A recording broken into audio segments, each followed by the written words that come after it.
আরে কোথায় এসে একটু বসে খাবে তার উপায় নেই আসলে। আজকে প্রথমবার হচ্ছে, যেহেতু বাবা মা এসেছে পূজার বিয়ের পরে প্রথমবার শ্বশুর শাশুড়ি এসছে।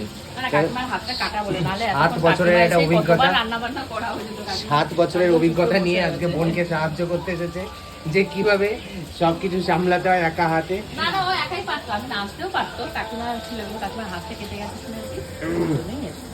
হ্যাঁ মা আমার হাত কেটে ফেলেছে, সবার হাত কাটছে আমাদের। আর এখানে পূজা জ্বলছে আর আমি ধাক্কা গুঁতো খাচ্ছি। হ্যাঁ কালকে যেন অদ্ভুত ভাবে পূজা চলতে চলতে হঠাৎ করে গিয়ে দেওয়ালে ধাক্কা খেয়ে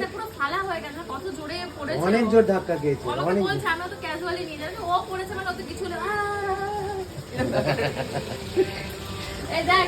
চিলি চিকেন আর লাগবে পেঁয়াজ। হ্যাঁ লাগবে লাগবে না, ও একটু পেঁয়াজ বেশি খায়। আলু সেদ্ধ থেকে গোটা গোটা পেঁয়াজ খায়। এই বলছো চাউমিন রান্না করে দিলে চাউমিন পছন্দ হয় না, পেঁয়াজ কম নাকি? পেঁয়াজ কম আর হচ্ছে মশলা কম। ওই সস দিতে হবে, শেজওয়ান সস, এই সস ওই সস। যা খেলে সুস্থ মানুষ মানে ব্যস্ত হয়ে হসপিটালে ভর্তি এবং সেই সব খেয়ে বেঁচে আছে কি করে খেয়ে? তুইও বেঁচে আছিস। রবিবারে রান্না তুমি না শোনা আমার ক্ষমতা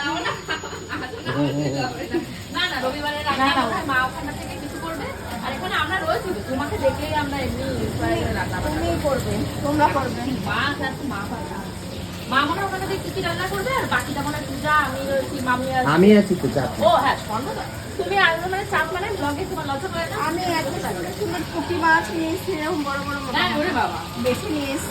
বাহ ওই কাটতে কি মানে এই ঘটনা ঘটে না? না এই আজকে কালকে ব্যাপার ঘটনা ঘটিয়েছে অনেক দিন আগে। আর 10 দিনের উপরে হয়ে গেল এখনো ভালো হয়নি। সুগার টুগার নেই তো না? আরে কাজ করছে না তাহলে বড় এখানে জলই ধরে গেল। স্বর্ণ তো কালকে রান্না বান্না করে রেখে দিয়েছে, আজকে হয়ে গেল।